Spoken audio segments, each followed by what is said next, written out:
साल था 1979। पूरा विश्व शीत युद्ध की आग में तप रहा था। एक ओर अमेरिका और पश्चिमी देश थे, तो दूसरी ओर सोवियत संघ और उसका कम्युनिस्ट ब्लॉक। लेकिन उसी साल दुनिया के नक्शे में एक ऐसी लकीर खींची गई जिसकी गूंज आज 2025 तक शांत नहीं हुई। ये कहानी शुरू होती है ईरान से, उस ईरान से जो कभी इजराइल का सबसे करीबी दोस्त हुआ करता था। एक मुस्लिम देश होते हुए भी ईरान ने 1950 और 60 के दशक में इजराइल के साथ खुले व्यापार, खुफिया साझेदारी और सैन्य सहयोग तक के रिश्ते बनाए थे। लेकिन फिर ऐसा क्या हुआ जो वो दोस्त अचानक दुश्मन बन गया? उस समय ईरान पर शासन कर रहे थे Shah Mohammad Reza Pahlavi, America और इजराइल के परम मित्र। तेल, हथियार, तकनीक, हर क्षेत्र में ईरान और इजराइल का गहरा जुड़ाव था। मोसाद और सवाक दोनों देशों की खुफिया एजेंसियां मिलकर सोवियत समर्थित आंदोलनों को कुचलती थीं। इजराइल के राजदूत तेहरान में खुलेआम घूमते थे और शाह इजराइल को पश्चिम एशिया में लोकतंत्र और सुरक्षा की उम्मीद मानते थे। लेकिन इस मित्रता की बुनियाद अंदर से खोखली हो चुकी थी। आम जनता शाह की नीतियों से नाराज थी और जब यह गुस्सा फूटा तो इतिहास बदल गया। 1979 की शुरुआत में ईरान में एक जोरदार इस्लामिक क्रांति हुई। सड़कों पर लाखों लोग उतर आए। वेदांत का चोगा पहने एक बूढ़ा मौलवी, जिसे कुछ साल पहले तक सिर्फ एक निर्वासित धार्मिक नेता माना जाता था, अचानक ईरान का सर्वोच्च नेता बन गया। उसका नाम था अयतुल्ला रुहोल्लाह खोमैनी। और खोमैनी का सबसे पहला आदेश क्या था? इजराइल अब हमारा दुश्मन है। इजराइल के साथ सभी राजनयिक संबंध समाप्त। सभी इजरायली अधिकारियों को 24 घंटे के भीतर देश छोड़ने का आदेश। इतना ही नहीं, तेहरान में स्थित इजरायली दूतावास को सीधे फिलिस्तीन दूतावास में बदल दिया गया। यह कोई मामूली बयान नहीं था, यह एक विचारधारा का ऐलान था। वो विचारधारा जो कहती थी कि इजराइल एक अवैध यहूदी राज्य है और फिलिस्तीन की आजादी तक संघर्ष जारी रहेगा। अचानक ही ईरान, जो इजराइल का रणनीतिक मित्र था, फिलिस्तीन समर्थक देशों की अगली कतार में खड़ा हो गया। अमेरिका, जो इजराइल और शाह दोनों का सबसे बड़ा समर्थक था, अब खोमैनी के निशाने पर आ चुका था।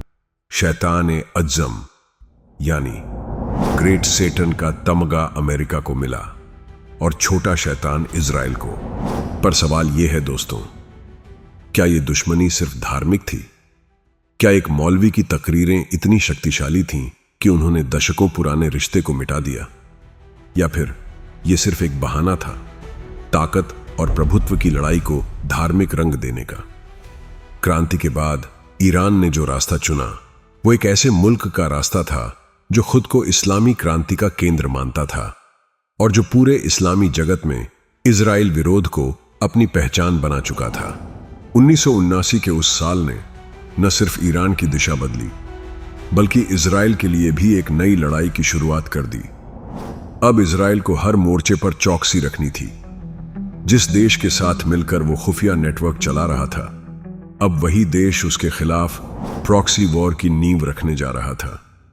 यही वो क्षण था जब एक छिपा हुआ युद्ध जन्म ले चुका था, जिसमें न तो कोई ऐलान होता था, न कोई सीधी गोली, लेकिन फिर भी लाशें गिरती थीं चुपचाप। साल 1982। दुनिया का नक्शा धीरे धीरे सुलग रहा था, लेकिन इस बार आग किसी घोषित युद्ध ने नहीं लगाई थी। आग लगी थी एक छोटे से देश की सड़कों पर, जिसकी दीवारें खामोश थीं, लेकिन उसके दिलों में इनकलाब धड़क रहा था। उस देश का नाम था लेबनान। जून 1982 में इजराइल ने लेबनान पर हमला बोला। वजह बताई गई, फिलिस्तीनी आतंकियों द्वारा उत्तरी इजराइल पर किए गए रॉकेट हमले। इजराइल का मकसद साफ था, PLO यानी फिलिस्तीनी लिबरेशन ऑर्गेनाइजेशन को खत्म करना। लेकिन जो कुछ इजराइल देख नहीं पाया था, वो था एक नए संगठन का जन्म, जो इस युद्ध के मलबे में पनप रहा था और जिसके पीछे खड़ा था ईरान। वो संगठन था हिजबुल्लाह, एक शिया उग्रवादी संगठन जो ईरान की इस्लामी क्रांति से प्रेरित था और जिसे ईरानी पासदार इनकलाब ने अपनी गोद में पाला। हथियार दिए गए, ट्रेनिंग दी गई, विचारधारा भरी गई और लेबनान की गलियों में एक ऐसा ग्रुप पैदा हुआ जिसने आने वाले दशकों में इजराइल के लिए सबसे बड़ा सिरदर्द बनना था। लेकिन उस वक्त कोई नहीं जानता था कि यह गुट नहीं, एक गुप्त जंग की शुरुआत थी। इजराइल दक्षिण लेबनान में घुसा, लेकिन हर मोड़ पर उसे एक छाया युद्ध का सामना करना पड़ा। न दिखाई देने वाली लड़ाकू टुकड़ियां, आत्मघाती हमलावर, सड़क किनारे बिछे आईईडीज और सबसे बड़ा हथियार विचारधारा। हिजबुल्लाह न सिर्फ गोलियां चला रहा था, वो इजराइल को नैतिक रूप से हराने की कहानी भी गढ़ रहा था। झायोनी राज्य को मिटा दो, और उसके पीछे खड़ा था एक दूसरा मुल्क जो खुद मैदान में नहीं था, लेकिन हर हथियार, हर योजना, हर जज्बे को हवा दे रहा था, ईरान। अब सवाल यह था, क्या यह सिर्फ लेबनान का संघर्ष था? नहीं दोस्तों, ये वो युद्ध था जो प्रॉक्सी वॉर के नाम से इतिहास में दर्ज हुआ। ईरान ने सीधे इजराइल पर हमला नहीं किया, लेकिन उसने हिजबुल्लाह के जरिए हर चोट दी, हर खून बहाया। और ये लड़ाई सीमित नहीं रही। इसमें सीरिया, इराक, यमन जैसे कई मोहरे धीरे धीरे इस ग्रैंड गेम में शामिल होते चले गए। इस दौर में इजराइल ने कई बार हिजबुल्लाह के ठिकानों पर हवाई हमले किए, उनके लीडर्स को निशाना बनाया, लेकिन एक नेता मरता तो दूसरा खड़ा हो जाता, क्योंकि वो सिर्फ इंसान नहीं थे, वो एक विचार थे। और उस विचार का नाम था ईरानी क्रांति का विस्तार। सड़कों पर आम नागरिक मारे जा रहे थे, एक तरफ इजरायली मिसाइलें, दूसरी तरफ हिजबुल्लाह के काफिले। लेकिन दोनों ही मुल्क, ईरान और इजराइल, खुले तौर पर एक दूसरे के खिलाफ नहीं थे। दुनिया के सामने वे अपने अपने एजेंडा चला रहे थे, लेकिन पर्दे के पीछे एक ऐसी जंग जारी थी जिसमें दोस्त नहीं बचते, सिर्फ मोहरे इस्तेमाल होते हैं। और आज तक उस 1982 के युद्ध की परछाई लेबनान के हर कंक्रीट में जिंदा है। हिजबुल्लाह आज भी वही विचारधारा लिए खड़ा है, और ईरान आज भी उसका सबसे बड़ा संरक्षक है। सवाल बस यही है, क्या ईरान ने हिजबुल्लाह को बनाकर इजराइल को खुद से दूर रखा, या फिर इजराइल को हर दिन याद दिलाने के लिए एक ऐसा जिंदा जख्म पैदा कर दिया जो कभी सूखता नहीं? साल 2002, दुनिया जैसे ही 9/11 के सदमे से उबर रही थी, एक नया रहस्य सामने आया। ईरान चुपचाप परमाणु बम बनाने की दिशा में काम कर रहा था। यह कोई अखबार की हेडलाइन नहीं थी, बल्कि एक फाड़ देने वाला सच था जिसने इजराइल को झकझोर कर रख दिया। अमेरिका को तो चिंता थी, लेकिन इजराइल के लिए यह किसी जीवित सर्वनाश का ऐलान था। एक ऐसा मुल्क जो उसे नक्शे से मिटाने की कसम खाता है, अब अगर परमाणु हथियार बना ले तो क्या बचेगा? ईरान का दावा था, हमारा प्रोग्राम शांतिपूर्ण है, सिर्फ ऊर्जा के लिए है। लेकिन इजराइल इस पर कभी यकीन नहीं कर पाया, और शायद वजह भी थी, क्योंकि उस वक्त के सैटेलाइट इमेजेस, खुफिया रिपोर्ट्स और वैज्ञानिकों की गतिविधियां कुछ और ही कहानी कह रही थीं। नेतनज, फोर्डो और अराक जैसे शहरों में भूमिगत केंद्र बन रहे थे, और अंदर चल रही थी यूरेनियम संवर्धन की खामोश प्रक्रिया। लेकिन सबसे बड़ा हमला तब हुआ जब यह जंग बंदूक से नहीं, कंप्यूटर से लड़ी गई। 2010 में अचानक खबर आई, ईरान के नेतंज न्यूक्लियर फैसिलिटी में सैकड़ों सेंट्रीफ्यूज एक अजीब वायरस से फेल हो गए। नाम था स्टक्सनेट। यह इतिहास का पहला साइबर हथियार था जिसे सिर्फ एक उद्देश्य के लिए बनाया गया था, ईरान के परमाणु कार्यक्रम को गुपचुप बर्बाद करना। न बम गिराया गया, न गोली चली, लेकिन अंदर से पूरी सिस्टम ध्वस्त कर दिया गया। और दावा किया गया, इसे मिलकर बनाया था मोसाद और CIA ने। यहां से शुरू हुई एक और परछाई वाली जंग, साइबर वॉर। हर साल कभी कोई साइबर अटैक, कभी कोई वैज्ञानिक सड़क किनारे मारा जाता, कभी किसी प्लांट में विस्फोट, और हर बार ईरान की उंगली सीधी इजराइल की ओर उठती। हमारे वैज्ञानिकों को मारना बंद करो, तेहरान की सड़कों पर लिखा जाता, और जवाब में इजराइल चुपचाप मुस्कुराता, क्योंकि युद्ध अब कैमरों से नहीं, कोर्ट से लड़ा जा रहा था। लेकिन इस संघर्ष का ह्यूमन टच भी है। जरा सोचिए, एक ईरानी वैज्ञानिक जो रोज सुबह अपने बच्चों को स्कूल छोड़कर यूरेनियम के फार्मूले पर काम करता है, और रास्ते में उसके कार के नीचे एक मैग्नेटिक बम फटता है। वो जंग नहीं चाह रहा था, लेकिन वो मोहरा बन चुका था, एक ऐसी शतरंज का हिस्सा जिसमें राजा और वजीर कभी दिखते नहीं। इजराइल के प्रधानमंत्री बार बार दुनिया को चेतावनी देते रहे, अगर हमने अभी नहीं रोका तो कल देर हो जाएगी। 2015 में एक डील बनी, JCPOA, जिसमें ईरान को नियंत्रित करने की कोशिश की गई। कुछ साल शांति रही, लेकिन जब अमेरिका ने 2018 में इस समझौते से खुद को हटा लिया तो सब फिर से शुरू हो गया। इजराइल खुश था, लेकिन ईरान अब ज्यादा तेजी से काम कर रहा था। इस बार बिना कैमरों के, बिना अंतर्राष्ट्रीय निगरानी के। 2020 में एक और धमाका हुआ। इस बार एक नाम चमका, मोहसेन फखरीजादेह, ईरान के प्रमुख परमाणु वैज्ञानिक। राजधानी के पास दिन दहाड़े गोलीबारी में उनकी हत्या कर दी गई। कुछ कहते हैं यह हमला एक रिमोट कंट्रोल मशीन गन से हुआ। कोई चिल्लाया नहीं, कोई भागा नहीं, सिर्फ एक गाड़ी रुकी, गोलियां चलीं और अंधेरे में ईरान का न्यूक्लियर दिमाग सदा के लिए शांत हो गया। तो दोस्तों, अब सवाल यह है, क्या इजराइल ने सिर्फ अपने बचाव के लिए यह सब किया, या ईरान को उकसाकर कुछ बड़ा करवाने की तैयारी थी? क्या एक शांतिपूर्ण परमाणु कार्यक्रम को खत्म करने के नाम पर एक अघोषित परमाणु युद्ध शुरू हो चुका था? और सबसे बड़ा सवाल, क्या साइबर जंगों से जन्मी ये रंजिश अब वाकई एक ब्लास्टिंग एंड की ओर बढ़ रही है? साल 2012 से 2020 तक दुनिया डिजिटल होती जा रही थी, लेकिन मध्य पूर्व में जमीन गर्म होती जा रही थी। एक और गाजा था, जहां हमास ने हथियार जमा करने शुरू कर दिए थे। दूसरी तरफ लेबनान था, जहां हिजबुल्लाह ने एक एक कर हजारों मिसाइलें इकट्ठी कर ली थीं, जिनकी रेंज अब इजराइल के किसी भी बड़े शहर तक पहुंच सकती थी। और इन दोनों मोर्चों के पीछे छाया में खड़ा था ईरान। अब यह दुश्मनी किसी चुपचाप प्रोग्राम या साइबर वायरस तक सीमित नहीं रही थी। अब यह जंग खुली मिसाइलों की बन चुकी थी। गाजा से आए दिन रॉकेट फायर होते तो इजराइल जवाब में एयर स्ट्राइक करता। हिजबुल्लाह की सीमा पर हलचल होती तो इजराइल के फाइटर जेट लेबनान की फिजाओं में गरजते। लेकिन असल दुश्मन से कोई नहीं लड़ रहा था। असली दुश्मन वो था जो अब भी पर्दे के पीछे से सारे मोहरे चला रहा था। ईरान ने कभी सीधे युद्ध की घोषणा नहीं की, लेकिन दुनिया को यह बताने में कोई हिचक नहीं रखी कि हमास, हिजबुल्लाह और यहां तक कि यमन के हूथी विद्रोही उसके सामरिक साथी हैं। तेहरान में खुलेआम पोस्टर लगे जिनमें हमास के लड़ाकों को कुद्स के रक्षक बताया गया। वही कुद्स यानी यरूशलेम, जिसे इजराइल और फिलिस्तीन दोनों अपना मानते हैं। यानी अब युद्ध सिर्फ भूगोल का नहीं, आस्था का बन चुका था। लेकिन इजराइल भी शांत बैठने वालों में से नहीं था। उसके एयरफोर्स ने सीरिया और लेबनान में दर्जनों ऑपरेशंस किए, जहां ईरान अपने हथियारों को सीरिया के रास्ते हिजबुल्लाह तक पहुंचाता था। हर बार जब कोई मिसाइल काफिला पकड़ा जाता तो अगले ही दिन वहां धुआं उड़ता।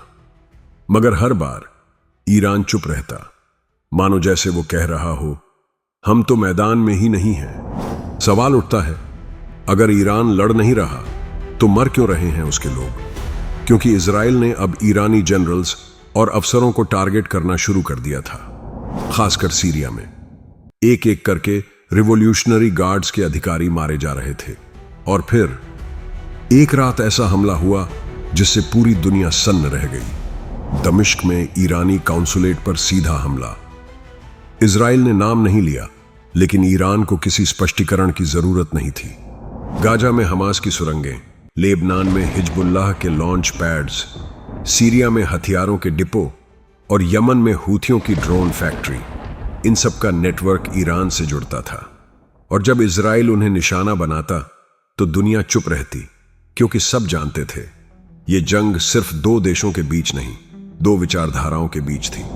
एक तरफ लोकतंत्र और अस्तित्व की लड़ाई, दूसरी तरफ शिया क्रांति और फिलिस्तीन की मुक्ति का सपना। पर इस सब के बीच पिस रहा था आम इंसान। गाजा के बच्चे, लेबनान के किसान, सीरिया के मजदूर, जिन्हें समझ नहीं आता था कि कौन दुश्मन है और कौन रक्षक। मिसाइलें उनके सिर पर गिरती थीं, लेकिन लड़ाई कहीं और तय होती थी, तेहरान की मस्जिदों और यरूशलेम की बंकरों में। तो दोस्तों, अब सवाल सिर्फ ये नहीं कि कौन जीत रहा है, बल्कि ये है कि ये लड़ाई कब रुकेगी। क्या कोई स्टॉप बटन है या अब ये जंग सिर्फ एक बम दूर है खुलकर फूटने से? क्या कभी ईरान खुले मैदान में उतरेगा या यूं ही दूसरों के कंधे पर बंदूक रखकर लड़ता रहेगा? साल था 2023, तारीख 7 अक्टूबर।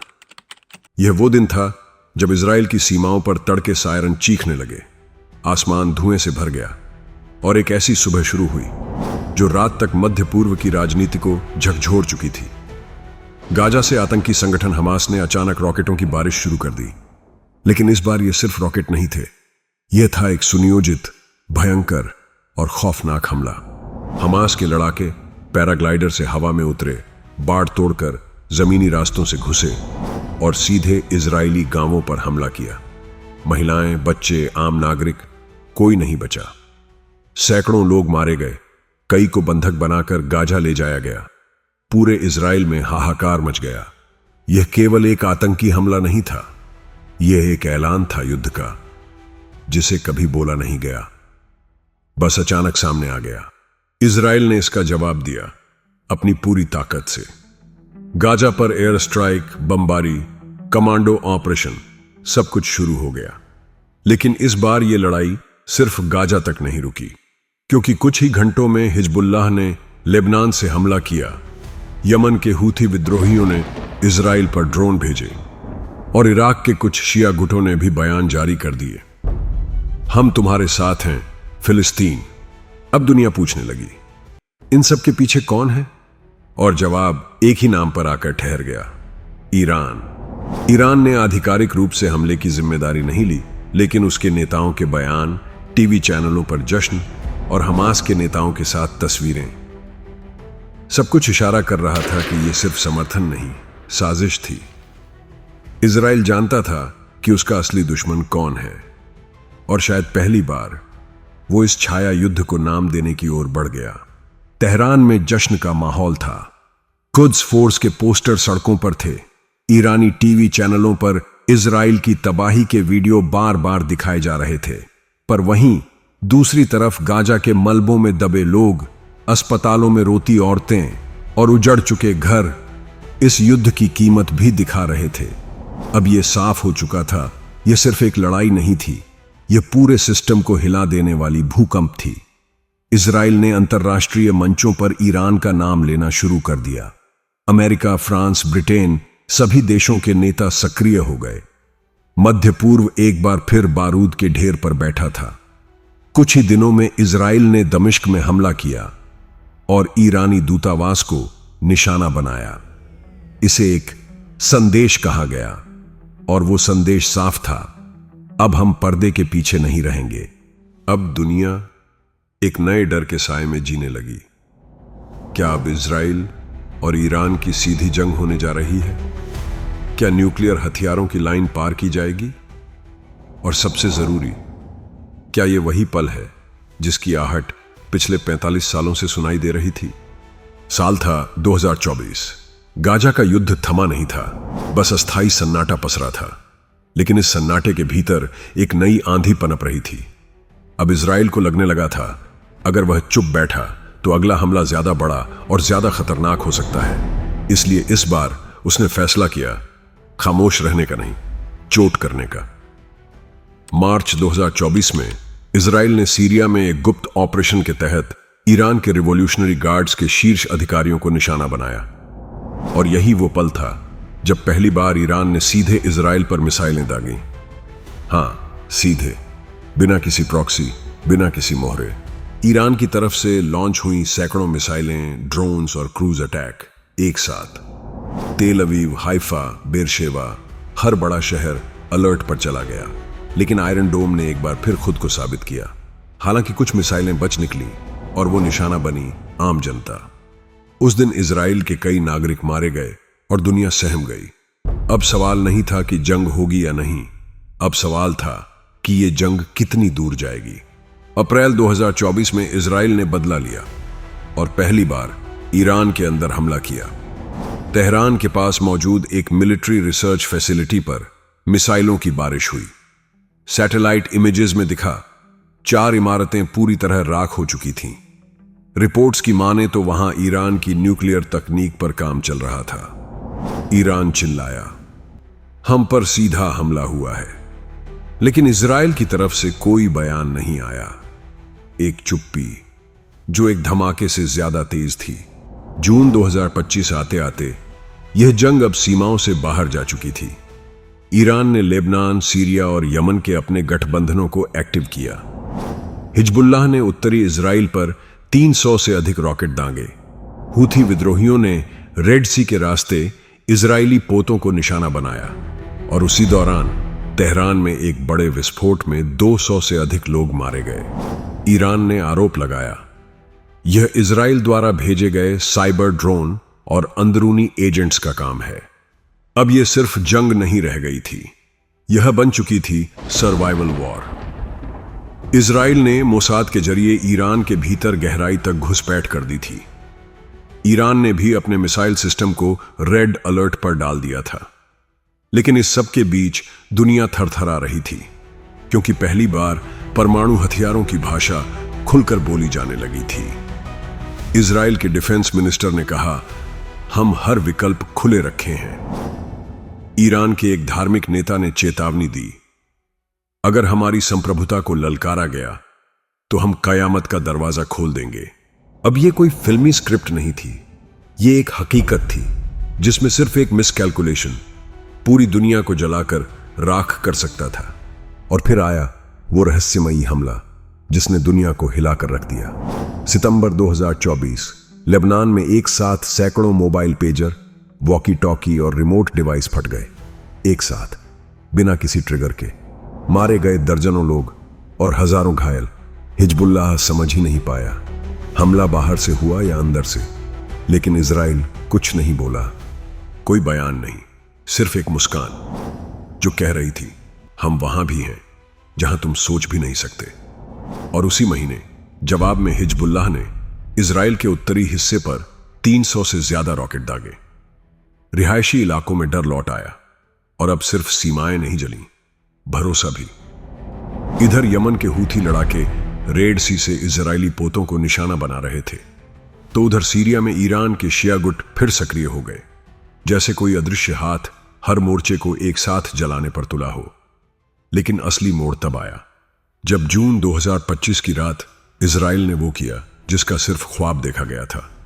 तेहरान के बीचों बीच ऑपरेशन। 3 गाड़ियों का काफिला, रात के अंधेरे में एक धमाका, और अगले दिन ईरान के कई टॉप मिलिट्री अफसर, जिनमें मिसाइल प्रोग्राम के विशेषज्ञ भी थे, अब इतिहास बन चुके थे। तेहरान ने चिल्लाकर कहा, अब हम पीछे नहीं हटेंगे, और पूरे देश में रेड अलर्ट लगा दिया गया। इजराइल के डिफेंस मिनिस्टर बोले, हम हर विकल्प खुले रखे हैं। और फिर दुनिया कांप गई। परमाणु हथियारों की बात अब दबी छुपी नहीं रही। सीधे कैमरों पर दुनिया के सामने दोनों देशों ने संकेत दिए कि अगली गलती आखिरी हो सकती है। साल था 2025। गाजा जल रहा था, तेहरान कांप रहा था, और यरूशलेम के ऊपर आसमान हर रात नारंगी हो जाता था। लेकिन तभी एक ऐसा खिलाड़ी मैदान में उतरा जिसने पूरी जंग का रुख ही बदल दिया, अमेरिका। और अब यह सिर्फ इजराइल बनाम ईरान नहीं था, अब यह बन चुका था अमेरिका बनाम ईरान। और दुनिया थम कर देखने लगी, अब क्या होगा। जनवरी 2025 में डोनाल्ड ट्रंप दोबारा अमेरिका के राष्ट्रपति बने। आते ही उन्होंने कहा, अगर ईरान पीछे नहीं हटा तो ऐसी बमबारी होगी जैसी उसने कभी देखी नहीं। मार्च तक उन्होंने ईरान को सीधा अल्टीमेटम दे दिया, या तो न्यूक्लियर प्रोग्राम रोको या अंजाम भुगतो। इधर ईरान पीछे हटने को तैयार नहीं था, लेकिन मई जून में हालात बदले। 17 जून को इजराइल ईरान जंग ने रफ्तार पकड़ ली और ट्रंप ने ऐलान किया, we want unconditional surrender. America ने अपना सख्त चेहरा दिखाया। 22 जून की सुबह आकाश में आवाजें नहीं थीं, लेकिन रडार पर एक डरावनी खामोशी थी। तभी अचानक B-2 स्टेल्थ बॉम्बर्स ने ईरानी जमीन में प्रवेश किया, बिना रोके, बिना देखे गए। अराक, नतांज और इस्फहान जैसे ठिकानों पर बंकर बस्टर बम गिराए गए। वो ठिकाने जहां ईरान का न्यूक्लियर भविष्य पल रहा था, अब सिर्फ राख बन चुके थे। साथ ही अरब सागर में तैनात अमेरिकी सबमरीन से क्रूज मिसाइलों की बौछार शुरू हुई। एक ही वक्त में इजराइल और अमेरिका ने मिलकर ईरान के 3 सबसे अहम न्यूक्लियर बेस तबाह कर दिए और ट्रंप ने सीना ठोक कर कहा, we destroyed them completely. Tehran में हड़कंप मच गया। आयतुल्ला खामेनेई के छुपने की खबरें आईं। जनरल अली शादमनी पहले ही इजरायली हमले में मारे जा चुके थे। इराक, सीरिया और यमन में फैला ईरान का नेटवर्क अब पंगु होता जा रहा था, लेकिन ईरान ने भी जवाब दिया। 23 जून को ईरानी सेना ने पहली बार सीधा हमला किया, कतर में मौजूद अल उदेद एयरबेस पर, जहां अमेरिका की कमांड है। एक साथ 14 बैलिस्टिक मिसाइलें दागी गईं, लेकिन अमेरिका की पेट्रियट डिफेंस सिस्टम ने लगभग सभी को हवा में ही गिरा दिया। कोई अमेरिकी सैनिक हताहत नहीं हुआ, लेकिन एक संदेश साफ था, ईरान अब पीछे नहीं हटेगा। और फिर 24 जून सुबह 4 बजे ईरान ने अचानक सभी हमले रोक दिए और 12 घंटे बाद इजराइल ने भी बमबारी बंद की। ट्रंप सामने आए और बोले, we brought peace, we ended this war. लेकिन क्या सच में? सच तो यह था कि अब तक ईरान के न्यूक्लियर प्लांट तबाह हो चुके थे। इजराइल को भी सैनिक हानि उठानी पड़ी थी। अमेरिका ने पहली बार सीधे ईरानी जमीन पर बम गिराया था और दुनिया बस बाल बाल बची थी। साइबर हमलों से लेकर मिसाइल हमलों तक, परमाणु धमकी से लेकर डिप्लोमेटिक डील तक, यह सिर्फ जंग नहीं थी, यह इतिहास का एक मोड़ था। और अब सवाल वही है जो हर आंख पूछ रही है, क्या यह शांति स्थायी है या यह सिर्फ एक अगली और बड़ी तबाही की तैयारी है? तो दोस्तों, यह था छाया की जंग, ईरान बनाम इजराइल, जिसमें अमेरिका की एंट्री ने इतिहास को एक नया मोड़ दिया। अगर आपको यह डॉक्यूमेंट्री पसंद आई हो तो कृपया लाइक करें, शेयर करें और हमारे चैनल हरीश इंस्पायर इंडिया को सब्सक्राइब करें। आपका क्या मानना है? क्या ट्रंप ने सही किया? क्या इस संघर्ष की कीमत बहुत ज्यादा नहीं थी? कमेंट में जरूर बताइए।